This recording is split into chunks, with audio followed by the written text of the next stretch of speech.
우리가 주변을 살펴보면 이단들이 참 많죠. 그 이단들이 어떤 것이냐라고 여러분에게 물어보면 여러분도 몇 개의 이단에 대해서는 확실하게 이런 것은 이단입니다, 이렇게 말할 것입니다. 이단들이 참 많이 있어요. 그 이단들이 과거에 성했던 것도 있고 또 요즘 좀 시들해지면서 또 요즘 성행하는 이단들이 있습니다. 그래서 이단 때문에 사람들이 그것을 방어하기 위해서 확실한 방어 장치를 하는 경우를 봅니다. 어떤 외국에 사는 교포가 한국에 오면 어려움이 있대요. 그 어려움이 뭐냐? 처음 가는 교회, 특별히 작은 교회 가면 그가 처음 오니까 반겨주어야 하는데 반겨주기보다는 사람들이 의심을 한대요. 저 사람 혹시 신천지 아니야? 그래서 신천지로 의심받는 일이 너무 많아서 참 당황스럽다라고 고백하는 이야기를 들었습니다. 자, 이런 이야기를 들은 것을 보면 우리가 이단에 대해서는 확실하게 방어해야 된다는 그런 확고한 자세들은 개인이나 교회나 가지고 있는 것 같습니다. 그런 이단을 방어해야 되겠다 하는 것은 뭐 결코 나쁜 것이 아니고 좋은 것이라고 말할 수 있겠지요. 하지만 우리가 널리 알려진, 확실하게 알려진 이단에 대해서는 방어를 하지만 우리 안에 있는 이단적 요소에 대해서는 모르고 지나가는 경우가 상당히 많습니다. 그래서 그것은 많은 사람들이 행해지는 일 때문에 옳은 것이라고 생각합니다. 우리가 이 잘못되고 성경에서 벗어난 일을 할지라도 그것이 많은 사람들이 행하면 또 교회 안에서 그것이 대중화돼 버리면 그것은 이단적 요소로 생각하지 않고 당연한 것이라고 생각할 때가 참 많습니다. 그리고 어떤 것에 대해서 명확한 답이 주어지면 그것을 옳은 것이라고 생각합니다. 여러분, 진리는 분명한 답이 있는 것이라고 생각합니까? 물론 포괄적으로 명확한 답이 있고 명확한 그 내용이 있는 것은 사실입니다.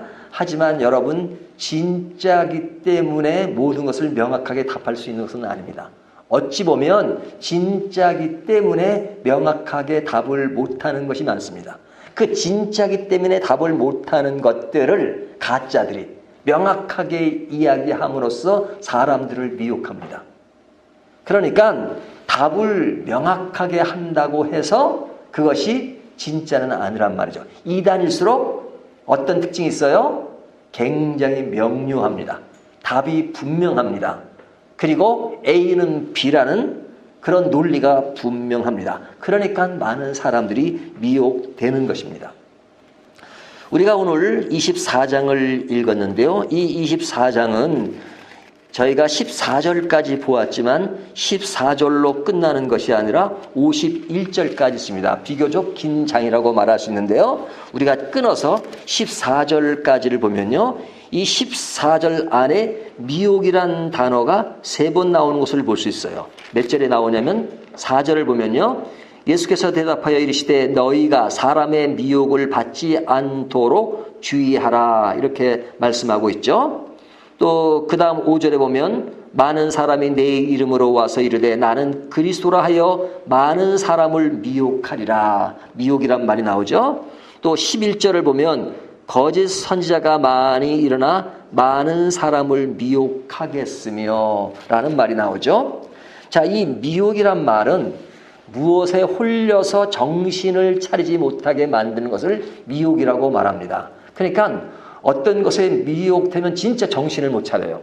그리고 그것이 옳은 것인 줄 알고 거기에 푹 빠지는 그런 사례들이 엄청나게 많잖아요. 자, 그렇다면 이것이 미혹이라면 혹시 우리들에게 적용해서 우리들은 그런 미혹에 빠져 있는 것은 없는가 하는 것들을 생각해야 합니다. 자, 오늘 본문의 근거에서 우리에게 미혹되어 있는 요소들이 무엇일까 하는 것들을 생각해 보는 것은 매우 매우 중요하겠죠. 자, 오늘 본문을 통해서 우리가 어떤 미혹이 우리에게 있을 수 있는가라는 것을 생각해 보면 첫 번째는요, 그릇된 성전의식입니다. 성전의식. 자, 오늘 본문에 성전이란 말이 나오죠. 24장 1절을 보게 되면 예수께서 성전에서 나와서 가실 때 그러죠. 자, 예수님이 지금 어디에 계시다가 나오신 거예요? 성전에 계시다가 나온 것이죠. 우리가 23장에 보면 외식하는 바리새인들과 서기관들과 예수님과 이렇게 논쟁을 하죠. 논쟁이라기보다는 그들이 예수님을 시험하기 위해서 많은 것을 묻습니다. 그것에 대해서 예수님이 대답하시는데 그것이 어디서 이루어지는 일이에요? 성전에서 이루어지는 일입니다. 그리고 그 앞으로 더 가면 예수님이 예루살렘에 입성해서 성전이 타락한 모습을 보고 채찍을 들고 그리고 그 장사꾼들을 뒤엎는 사건이 나옵니다. 그 사건에 이어서 지금 계속 진전되고 있는 겁니다. 그러다가 오늘 읽은 24장에 와서 예수께서 성전에서 나와서 가실 때 그러죠. 자, 성전에서 나왔다는 이야기는 물리적으로 나오신 거죠. 그 안에 계시다가 나왔다라는 말씀을 하시는 겁니다. 하지만 이것이 어떤 눈에 보이는 그런 내용도 사실이지만 그런 내용이 시사하는 이미지가 있죠. 그 이미지가 뭐냐면 예수님이 성전을 떠나셨다. 성전 안에 계시지 않는다는 어떤 그런 부정적 의미를 우리에게 시사한단 말이죠. 자, 앞에 보면 예수님은 성전을 보시고 너무너무 실망을 하셨어요.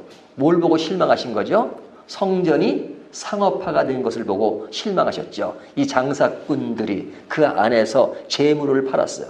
그 재물을 팔 때 제사장들과 결탁을 해가지고 이게 나쁜 동물을 팔면서도 그냥 그것이 흠없는 짐승이라고 파고 또 그들이 사지 않고 가져온 것에 대해서는 흠이 없어도 흠이 있다고 받아주지 않는 그런 모습들, 이런 것이 성전을 완전 상업적으로 만든 그런 모습이기 때문에 예수님은 견딜 수가 없으셨죠. 그래서 그 사람들을 뒤엎은 사건이 있었습니다. 그리고 그 안에 있는 성전과 연결되어 있는 외식하는 바리새인들과 서기관들과 대화하는 장면이 23장에 쭉 나오는데 그들은 예수님께 무엇을 질문합니까? 질문 같지 않은 질문을 하죠. 그래서 예수님을 시험하기 위해서 질문한다는 내용이 계속 나오고 있습니다. 예수님의 말씀을 듣고 배우려는 자세가 아닙니다. 그들은 예수님을 시험해서 예수님을 넘어뜨리고 예수님을 끌어내리는 것에 혈안이 됐던 것을 볼 수 있습니다. 성전의 사람들로서 정말로 바른 길로 가야 되고 바른 것으로 무엇인가를 안내해야 될 사람들이 도리어 완전히 메시아를 알아보지 못하고 그릇된 논쟁으로 휩싸여 있는 것, 그런 것들이 그 당시 성전이 안고 있는 너무나도 뼈아픈 사건이었단 말이죠. 그래서 이런 성전을 보시고 예수님은 마음을 많이 아파하셨습니다. 그래서 뒤에 보면 2절에 이런 말씀을 하시죠. 예수님께서 하시는 말씀이 대답하여 이르시되 너희가 이 모든 것을 보지 못하느냐? 내가 진실로 너에게 이르노니 돌 하나도 돌 위에 남지 않고 다 무너뜨려지리라. 자, 뭐가 무너진다는 얘기예요? 성전이 무너진다는 얘기죠. 돌 하나도 없이 무너뜨려진다라고 말씀하고 있는 겁니다. 이것이 예수님이 보시는 성전의 모습이었어. 성전은 타락해 있고 그리고 그 성전은 무너질 것이다. 이렇게 말씀하신 겁니다. 반면에 제자들은 그 성전을 어떤 시각으로 보고 있습니까? 1절을 다시 보면요. 예수께서 성전에서 나와서 가실 때 제자들이 성전 건물들을 가리켜 보이려고 나오니, 자, 이들이 지금 성전을 보면서 지금 가리키려고 합니다. 예수님께 무엇인가 말하려고 하는 겁니다. 그런데 그들이 보는 성전은 어떤 성전이었느냐? 지금 화려한 성전을 보고 있는 겁니다. 여러분, 성전은 화려했습니다. 자, 이때 성전은 누가 지은 성전이에요? 헤롯 대왕이 지은 성전이죠. 성전은 3번 지어졌습니다. 제일 처음에 지어진 성전은 솔로몬 때 지어졌습니다. 솔로몬 때는 정말 신경을 많이 쓰고 성전을 지었습니다. 하지만 그 성전이 무너졌습니다. 무너지고 이스라엘 백성들이 바벨론의 포로로 끌려갔다가 돌아와서 제일 먼저 한 일이 뭐냐면 성전을 재건하는 일이었습니다. 근데 그때 성전은 누가 지었냐면 스룹바벨이 주도해서 지었는데 그때 이스라엘 상태는 굉장히 처절하고 어렵고 황폐한 상황이기 때문에 많은 것을 동원해서 지을 수 있는 상황이 아니었습니다. 그래서 성전을 짓긴 지었지만 굉장히 초라한 성전을 지었습니다. 성전은 있지만 외형상 모습은 굉장히 처량했단 말이죠. 그러니까 이 처량한 성전인데 지금 예수님 당대, 그러니까 이제 구약에서 신약으로 넘어올 때에 그 당시에 어떤 사람이 등장하냐면 헤롯 왕이 등장합니다. 근데 이 헤롯 왕은 그 당시에 로마의 시민권으로 있었기 때문에 이 사람은 어떻게 왕이 된 사람이냐면 국민들이 좋아서 또 어떤 가문에 의해서 되어진 왕이 아니라 로마 제국에 돈을 써서 왕이 된 사람이에요. 그러니까 이 사람은 정통 유대인이 아닙니다. 이 사람은 이방인이었어요. 이방인임에도 불구하고 그게 왕이 됐던 것은 그 로마 정부와 결탁을 해서 왕이 됐던 것입니다. 그러니까 이 사람은 정통 왕이 아니었기 때문에 그 당대 이스라엘 사람들에게 잘 보일 필요가 있어요. 왜? 정통성을 보장받기 위해서, 그는 잘 보이기 위해서 이스라엘 사람들이 가장 중요하게 생각하는 것이 뭡니까?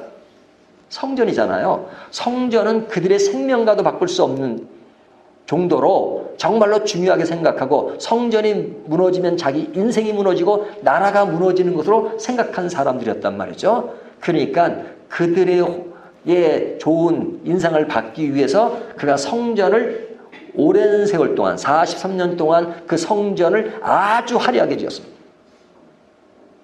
아마 솔로몬 때 지었던 성전보다 더 화려하게 지었을 겁니다. 그러니까 그 성전이 지어짐으로써 그에게 뭐라고 말합니까? 헤롯 대왕이라고 그러잖아요. 그 성전을 지음으로써 그에게 약점들이 다 가려진 부분이 많았단 말이죠.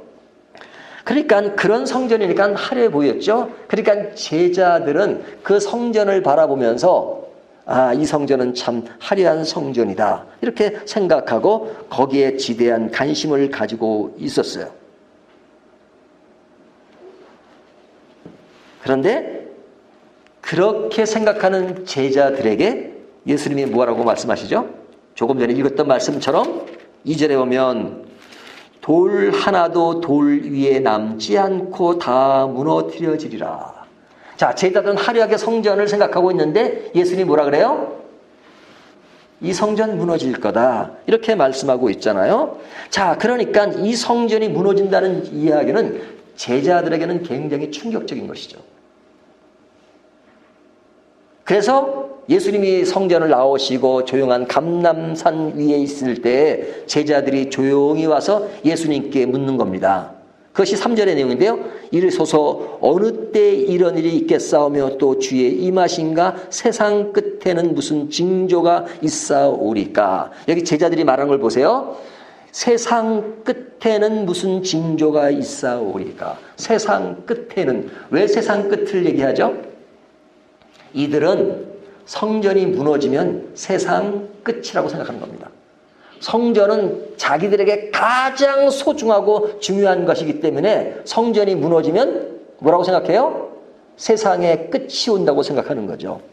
그러니까 성전이 무너지면 자기 인생의 모든 것이 무너진다라고 생각한 겁니다. 그래서 그것을 시대의 종말, 세상의 끝이라고 생각하는 것이에요. 그러니까 그것이 무너지면 굉장히 절망적일 수밖에 없는 것이죠.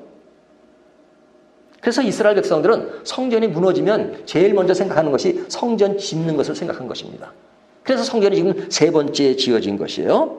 근데 이 성전이 화려해 보이지만 언제 무너졌습니까? 예수님 당대를 지나서 AD 70년에 로마의 티토 장군이 많은 군사들을 데리고 와서 그 성전을 다 무너뜨렸습니다. 근데 그때 죽은 사람들이 엄청 많죠. 굶어 죽은 사람들이 많습니다. 그러니까 예수님의 말씀대로 그 성전은 무너지고 말았습니다. 자, 성전이 무너지고 그 이후에 성전은 언제 지어졌습니까? 지금 이스라엘 가면 성전이 있나요, 없나요? 우리 박영철 선생님 이번에 이스라엘 갔다 오셨죠? 성전 없습니다. 아무리 찾아봐도 성전이 없습니다. 도리어 성전 그 자리에 뭐가 섰어요? 모슬렘의 모스크가 서 있어요. 그리고 좀 잔재가 남아있죠. 그래서 그 벽이 남아있습니다. 그래서 통곡의 벽이라 그래가지고 그곳에 사람들이 와가지고 막 유대인들이 거기다가 막 기도 쪽지를 집어넣어가지고 막 기도하는 장면들이 많아요. 또 이제 관광객들이 거기서 기도하는 것이 뭐냐면 그 성전에 그 좀 부분이 남아있는 겁니다. 그러니까 성전은 없어요. 그 성전에 모슬렘이 서 있죠. 그러니까 그 이후로 성전이 없는 것입니다. 그러면 성전은 어디에 있습니까? 성전은 눈에 보이는 가시적인 건물의 성전은 없어졌어. 또 그 없어지는 것이 하나님의 뜻이기도 했어요. 왜? 지금 성전은 누구예요? 예수님이 성전이신 거죠. 예수님이 성전이신 것이죠. 예수님이 성전이 되어서 하나님과 우리의 관계를 중보하시고 하나님으로 이끄는 그 역할을 누가 하시는 거예요? 성전이신 예수 그리스도께서 하시는 거죠. 그러니까 오늘날은 성전이 있어요, 없어요? 당연히 없죠. 당연히 없죠. 당연히 없습니다. 이스라엘에 가도 성전은 없습니다. 근데 성전이 어디에 제일 많습니까? 지금? 제가 볼 때는 한국에 성전이 제일 많은 것 같아요. 한국 왜 이렇게 성전이 많아요? 언제 성전이란 말이 나오냐면 교회가 예배당을 지을 때 그때 한결같이 쓰는 용어가 있습니다. 어느 교회를 봐도 제가 볼 때 예배당 건축, 교회당 건축이라고 말하는 교회를 많이 못 봤어요. 의식 있는 교회는 그렇게 써요. 예배당 건축, 또 교회당 건축. 하지만 조금 건전하게 가는 사람이라 하더라도 이상하게 예배당을 지을 때는 어떤 용어를 쓰냐면 성전 건축. 성전 건축을 한답니다. 아니, 성전은 다 무너지고 없는데 성전을 건축해요? 예배당과 성전은 다른 것입니다.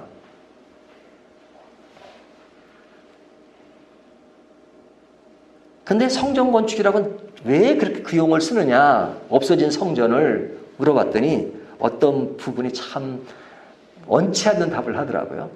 교인들이 교회 건축이라 그러면 헌금을 많이 안 낸대요.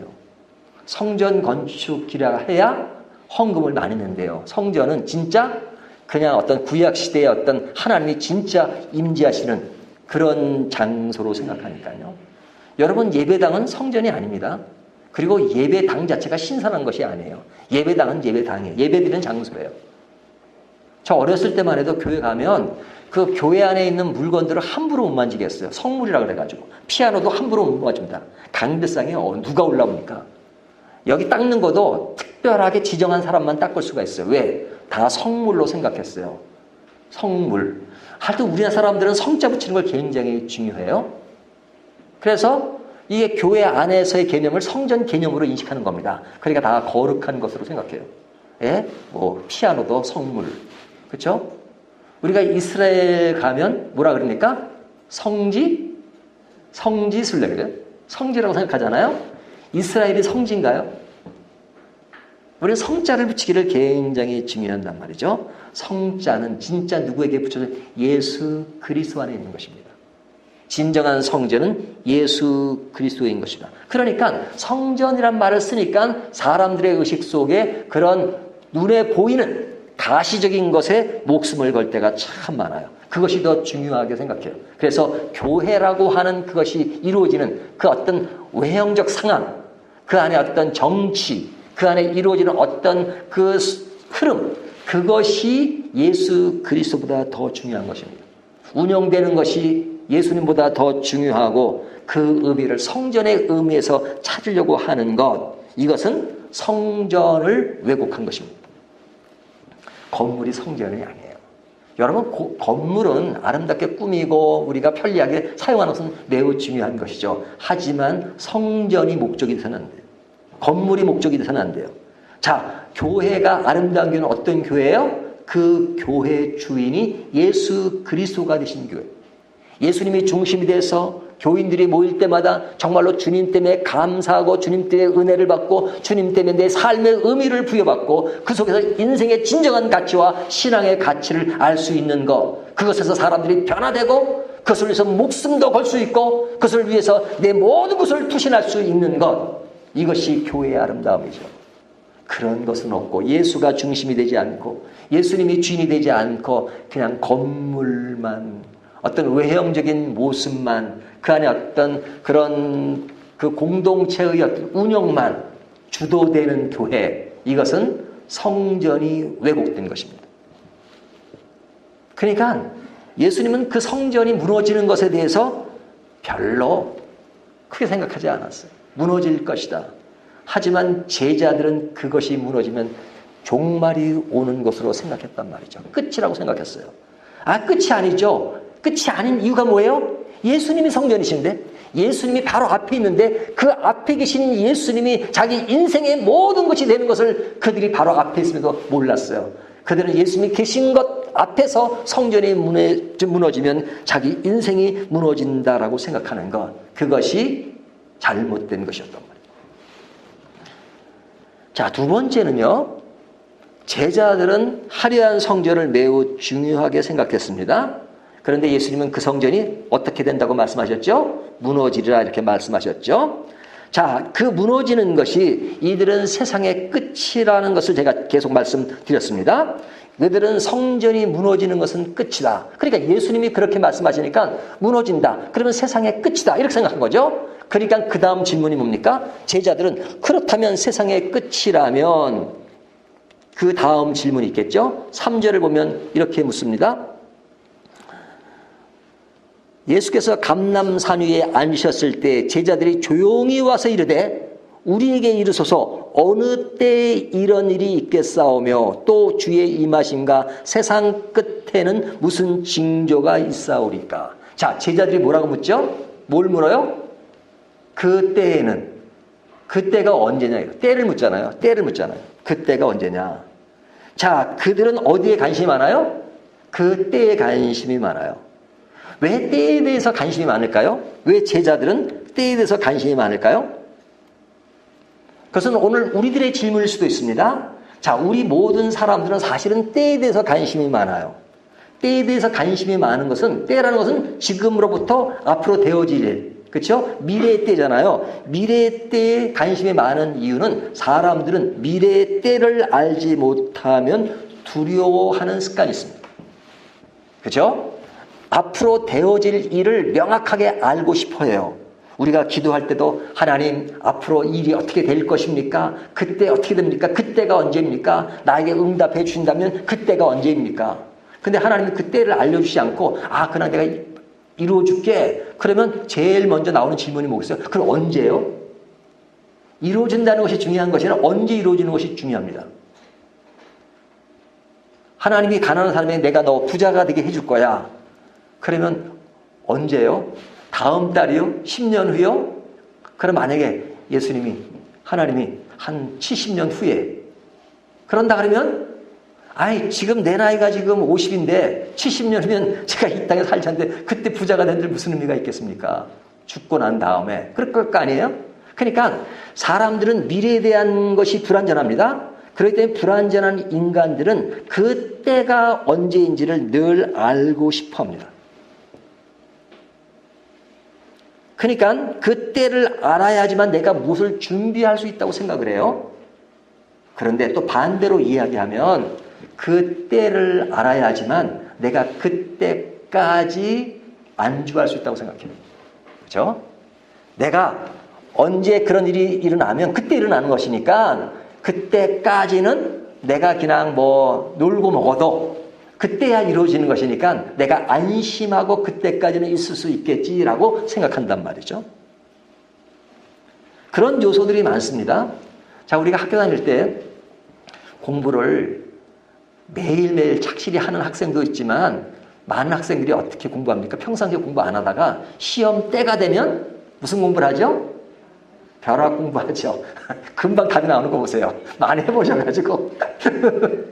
그렇죠? 벼락 공부합니다. 그때가 오니까 공부하는 거예요. 벼락이라도. 시험이 없으면 아마 학교에 시험이 없다면 공부를 안 하는 학생도 있을 거예요. 시험이 있으니까 공부를 합니다. 근데 시험 때를 학교에서 분명히 알려주죠. 언제부터 언제까지 시험 기간이다. 그러니까 그 시험 기간을 딱 듣고 그러면 아 내가 시험 기간이 언제라는 걸 알아요. 사실은 그거 안 알려도 한 학기에 언제쯤 온다는 것은 대부분 알아요. 중간고사 있고 기말고사가 있으니까.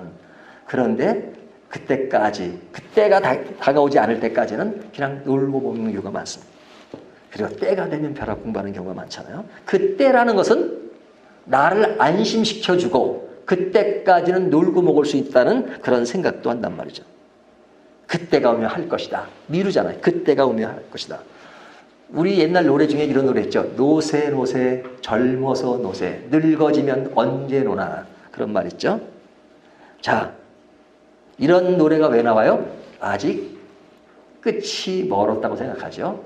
젊을 때 착각할 수 있는 게 뭐냐면 내 인생은 오래오래 남았다. 아직까지 그때가 아니다. 나는 지금은 뭐 여유가 있다라고 생각한단 말이죠. 하지만 연세 드신 분 얘기를 들어보시죠. 세월이 참 빠르죠. 금방 그날이 오는데. 근데 나이가 10대가 되고 20대가 되면 내 인생은 아직 멀찍이 남아있다라고 생각한단 말이에요. 그러니까 안심 놓고 살아가는 경우도 많아요. 어떤 사람은 이런 얘기를 합니다. 우리 신앙에서 얘기할 때 누구를 부러워하냐면 예수님 옆에 있었던 강도를 좋아합니다. 그렇죠? 우리는 예수를 잘 믿어야 된다고 생각해가지고 막 그냥 헌신하고 진짜 노력하고 사는데 그러다 결과는 천국 가는 것인데 이 강도는 그냥 타락하고 그냥 마음대로 살다가 그냥 마지막에 그냥 죽음 그 십자가에서 영접을 하고 예수님을 믿었으니까 우리도 그냥 세상 거 시큰 누리고 먹을 거 마실 거 뭐 누릴 거 뭐 할 거 다 하고 그러다가 그냥 뭐 교회 그런 거 중요하지 않고 놀다가 그냥 마지막 그 순간에 나 예수 믿어 그리고 천국 딱 가면 되지 뭐 요런 그 얄미운 심보 그런 것이 있잖아요. 근데 그런 것은 어떻게 알 수 있어요? 때를 알아야 되니까. 때를 모르면 그렇게 할 수 없잖아요. 근데 제자들도 사실은 그런 심보가 있어요. 그러니까 예수님이 성전이 무너진다고 하시니까 그러면 그때가 언제입니까? 왜? 자기들은 세상 끝이라고 생각하니까 그때 준비를 해야 되잖아요. 지금 제자들은 예수님이 왕이 되어가지고 자기들 통치하면 우편에 좌편에 안고 있는 것을 생각하는 사람들입니다. 근데 성전이 무너진다고 하니까 끝이 되면 그때가 언젠가 자기들도 준비를 해야 될 거 아닙니까? 이렇게 때를 묻는 질문에 대해서 예수님이 그때가 언제라고 대답하십니까? 성경 어디를 봐도 뭐 마태복음 외에 사복음서에 어디를 봐도 예수님이 그때에 대해서 답하지 않으십니다. 제자들은 그때를 물었는데 예수님은 그때를 답하지 않으세요. 예수님은 뭐라고 답하시면 4절을 보면 예수께서 대답하여 이르시되 너희가 사람의 미혹을 받지 않도록 주의하라 그러죠.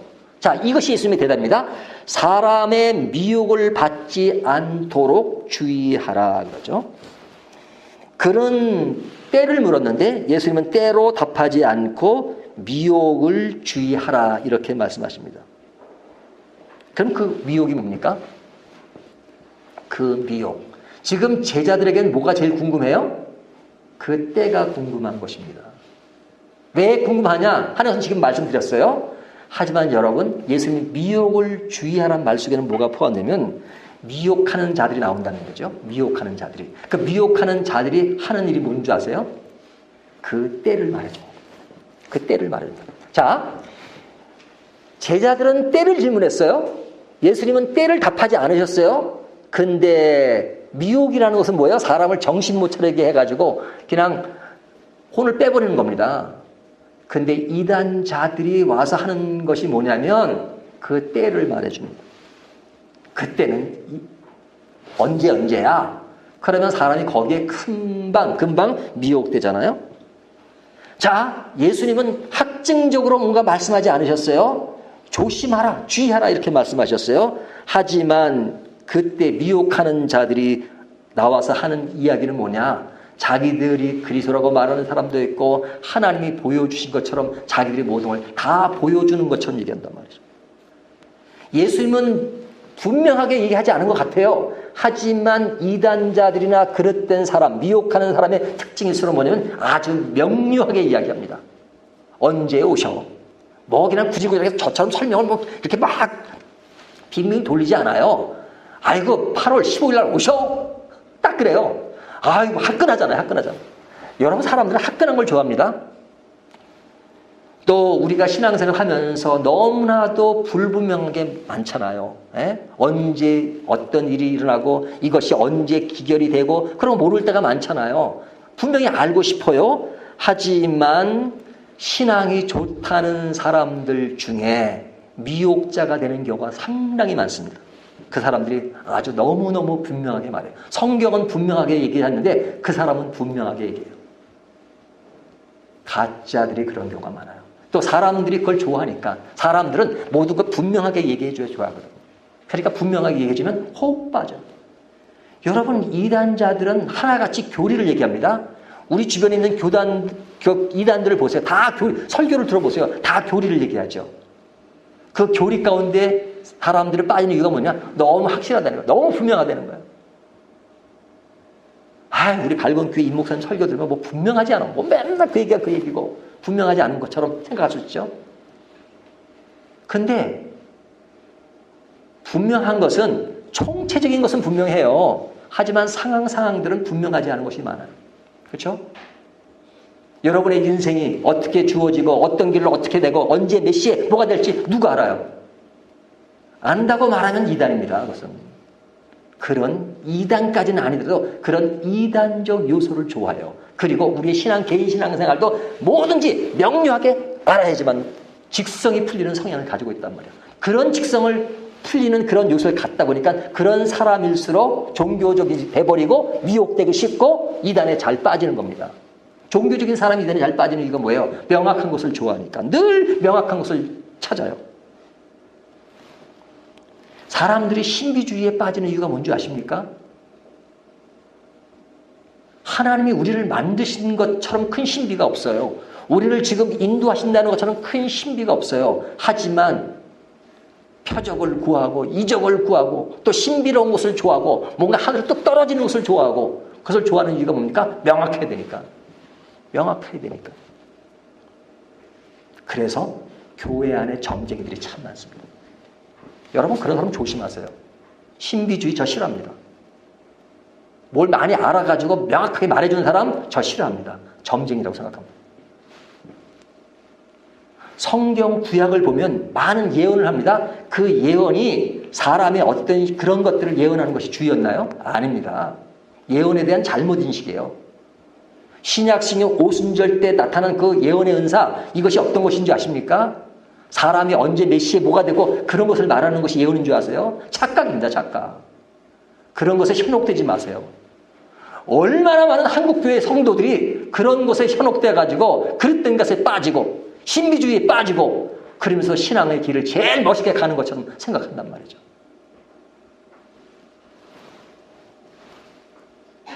불안해하는 자에게 무엇인가를 확증적으로 얘기해 주는 것은 우리들은 바라는 바죠. 하지만 꼭 그런 것은 아니에요. 그렇게 말하는 사람을 능력 있다고 생각합니다. 그런데 예수님이 뭐라고 말씀하시는 줄 아십니까? 그런 것이 미혹이다. 그것을 주의하라. 제자들에게 너희에게 시간을 말해주는 거 조심하라. 너에게 분명하게 말해주는 거 조심하라. 예수님은 분명히 이때로부터 얼마 있다 십자가를 지십니다. 하지만 십자가를 질 때가 언제라고 시간을 말씀해 주셨나요? 아닙니다. 예수님은 말씀해 주실 제자들에게 말씀해 주실 수 있잖아요. 하지만 그때를 명확하게 말씀하지 않아요. 예수님이 제자들 데리고 3년을 데려다니지만 십자가에 관한 이야기가 처음부터 말씀하셨나요? 조금씩 클리어해지죠. 그래서 오늘 본문을 통해서 이단자들이 나와서 명료하게 말하는 것, 때를 말하는 것을 조심하라는 것입니다.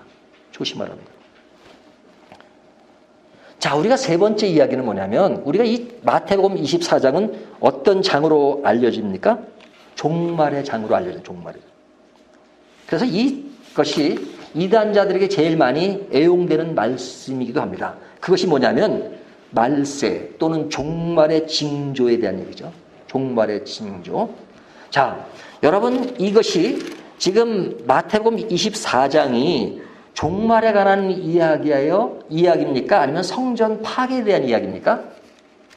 지금 이것이 51절까지 있는데 두 개의 내용을 다 담고 있습니다. 하지만 1절서부터 지금 이어지는 이야기는 뒤에 가면 28절 이후에는 좀 불분명합니다. 이것이 종말인가 아니면 성전 파괴인가를 분명하지만 그 앞에는 명료합니다. 그 명료가 뭐냐면 자 24절 보세요. 24절 4장 앞에 보면 예수님께서 성전이 무너지리라 그렇게 말씀하시죠. 그 무너지는 것에 대해서 제자들이 그때 어떤 징조가 일어나겠습니까? 그러니까 이것은 뭐에 대한 질문이에요? 세상의 끝이라는 건 제자들이 해석을 그렇게 하는 거죠. 제자들이 그렇게 해석을 하는 거지 예수님은 지금 뭘 묻는 거예요? 성전, 예루살렘 성전이 무너지는 것에 대한 그때 징조가 어떤 것인가 하는 것을 답변하는 것입니다. 또 제자들도 그것을 묻는 거예요.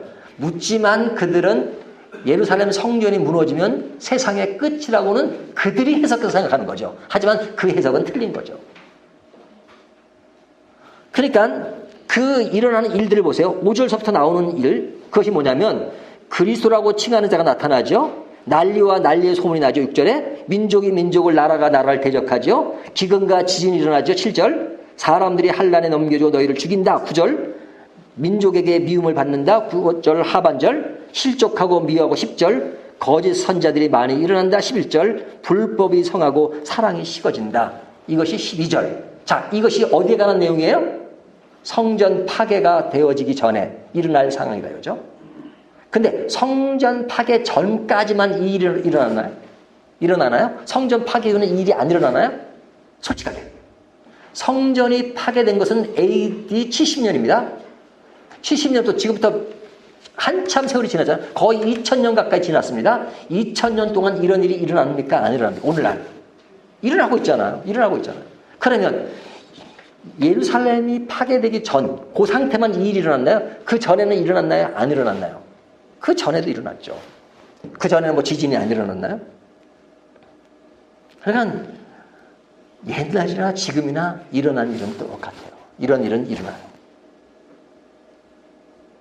그러니까 제자들은 이 일에 대해서 세상 끝에는 어떤 징조가 일어나겠습니까? 라고 묻잖아요. 근데 예수님은 그 답변을 하실 때 뭐라고 답변한 줄 아십니까? 8절을 보세요. 6절을 먼저 보세요. 6절 난리와 난리 소문을 듣겠으나 너희는 삼가 두려워하지 말라. 이런 일이 있어야 하되 아직 끝은 아니니라. 예수님은 끝이 아니라고 말씀하세요. 제자들은 세상의 끝이라고 말하지만 아직 끝이 아니니라 그렇게 말씀하시죠. 8절을 보세요. 이 모든 것은 재난의 시작이니라. 예수님은 시작이라고 말씀하세요. 제자들은 끝이라고 말하고 예수님은 아니다. 끝이 아니다. 끝이 아니잖아요. 우리는 알잖아요. 이미 역사가 되었으면 성전이 파괴하고 그 이후에 이런 징조가 이어질 것이다. 안 이어질 것이다. 만약 제자들의 말이라면 이 종교가 그때로 끝나야 돼요. 하지만 예수님은 성전 파괴 이후로 이런 일들이 계속 일어난다고 말씀하는 거죠. 왜? 시작이니까. 제자들은 끝으로 생각하지만 예수님은 시작이라고 말씀하신단 말이죠. 그렇기 때문에 우리의 삶의 여정은 자, 이제 이후에 이제 뒤에 가면 재림에 관한 이야기도 나오지만 자, 우리는 지금 예수님이 재림하지 않은 상태에서 살고 있죠. 예수님의 초림과 재림 사이에 우리는 살고 있습니다. 그러면 그 사이에 일어나는 일들, 지금 이와 같은 징조가 오늘날도 계속해서 일어나고 있잖아요. 일어나는 것은 너무너무 당연한 것이다. 이거죠. 당연한 것이다. 근데 이렇게 일어난 것을 보고 이단자들은, 미혹하는 자들은 이런 것이 일어났으니까 이렇게 하라 이렇게 말하지만 예수님은 뭐라고 말씀하세요? 오늘 본문에서 보면 13절 그러나 끝까지 견디는 자는 구원을 얻으리라. 주님은 뭐라고 말씀하세요? 그때까지 어떻게 하라고요? 끝까지 견디라. 끝까지 견디는 자가 뭘 받는다? 구원을 받는다. 그러니까 여러분 세상이 달라질 것이라고 생각합니까? 예수님 오실 때까지 이 세상에 평화가 올 거라고 생각하세요? 이 세상이 우리가 생각하는 아주 파라다이스, 유토피아가 건설될 거라고 생각합니까? 아직도 그런 착각에 빠진 사람들이 있더라고요. 하지만 주님 오실 때까지 이 세상에 완전한 평화는 이루어지지 않습니다. 갈수록 더 악해집니다. 제 얘기가 아니라 성경의 예언이에요. 어려워지고 힘들고 예수 잘 믿으면 슈퍼맨이 돼가지고 그냥 그런 것들이 내 세계는 아주 그런 것이 없던 세계가 되어질 것 같습니까? 예수 믿으니까 갑자기 믿으니까 돈도 많아지고 불행도 없어지고 평화만 있고 병도 없어지고 그런다고 생각합니까? 아니잖아요. 그러니까 주님이 이 세상의 구조는 그렇다. 그러니까 어떡하라고요? 끝까지 견디라. 끝까지 견디라. 끝까지 견디라. 그러면서 하시는 말씀이 14절. 이 천국 복음이 모든 민족에 증언되기 위하여 온 세상에 전파되리 그제야 끝이 오리라. 여러분 이 본문을 가지고 얘기할 때 그냥 모든 세계에 복음이 다 전파되면 예수님이 오신다고 생각하세요. 지금 이것은 종말에 대한 얘기가 아니라 뭐에 대한 얘기예요? 성전 파괴에 대한 모습이잖아요. 여러분 이 세상에 복음이 전파됐습니다. 많이 전파됐습니다. 하지만 지금 전파되지 않은 것도 많아요. 그러면 아직도 전파되지 않았기 때문에 예수님은 결코 오시지 않는다. 성경에 보면 끝까지 다 세계에 복음이 다 전파돼야 예수님이 오시는 거지 전파되지 않으면 예수님은 안 오신다. 성경의 예언으로 이렇게 말하는 사람들이 있단 말이죠. 그것을 단순하게 그렇게 생각하면 안 돼요. 이것은 무엇을 말하느냐. 우리의 삶의 속에는 늘 재앙이 따라요. 하지만 우리가 끝까지 견딜 수 있는 힘은 뭐냐. 바로 오실 메시아, 다시 오실 메시아, 그 예수님, 그것이 복음이잖아요. 천국 복음이잖아요. 천국 복음의 백성이 되어서 그것이 내 안에 예수님이 나의 인생을 지배하는 삶. 그 사람은 이 세상에 힘들고 어렵고 고달프더라도 예수님 안에서 진정한 천국 복음이 나를 지배하기 때문에 그곳에서 나에게는 괴로운 중에서도 희망을 얘기하고 슬픔 중에서도 기쁨을 얘기하고 갈망과 고통, 고독 속에서도 정말로 믿음 안에서 겪는, 가지는 그런 새로운 희망의 세계가 있단 말이죠. 여러분 징조를 보고 그때를 말하면 늘 그때예요. 그때. 늘 그때예요. 앞으로도 좋아지지 않아요. 맨날 말세라고 하죠. 말세는 맞습니다. 말세는 예수님이 오신부터 올 때까지를 말세라 그래요. 근데 벌써 2000년이 지나니까 지금은 말세 뭐 이렇게 얘기하잖아요. 아닙니다. 말세란 말이 표현이 성경 기록될 때 쓰여진 말이잖아요. 지금이 말세인 건 맞죠. 하지만 중요한 것은 그때나 지금이나 가장 중요한 것은 뭐예요? 천국 복음이 나를 지배하는 것입니다. 예수 그리스도가 나를 지배하는 것입니다. 예수 그리스도 안에서 복음이 나를 온전하게 만들 수 있어요. 나를 변화시킬 수 있어요. 세상의 어떤 것도 나를 변화시킬 수가 없습니다. 나를 행복하게 할 수가 없어요. 여러분 우리 인생사 모든 것이 우리를 행복하게 만들 수 있다고 생각하십니까? No! 아닙니다. 예수 그리스도의 복음만이 나를 행복하게 만들 수 있습니다. 그러니까 우리가 이럴 때일수록 어디에 집중해야 돼요? 예수 그리스도에게 집중하십시오. 쓸데없는 미혹에 집중하지 마십시오. 얼마나 많은 미혹이 있습니까? 속이는 겁니다. 거짓 교사들, 거짓 선생들, 거짓 그리스도들, 거짓 선지자들이 와서 명료하게 얘기합니다. 이렇다고 속지 마십시오. 여러분 그렇게 속이는 예를 제가 5시간에 얘기할 겁니다. 이어지는 것이니까요. 그저 중요한 것은 뭐냐면 시대상이 어떻든 간에 우리가 시대를 늘 직시하고 살아야 합니다. 민감하게 직시해야 합니다. 하지만 그런 와중에 핵심은 어디에 있는 겁니까? 복음인 예수 그리스도에 있는 것입니다. 오늘도 이 예수 그리스도를 통해서 우리의 삶이 진짜 행복한 저와 여러분이 되시기를 주님의 이름으로 축원합니다.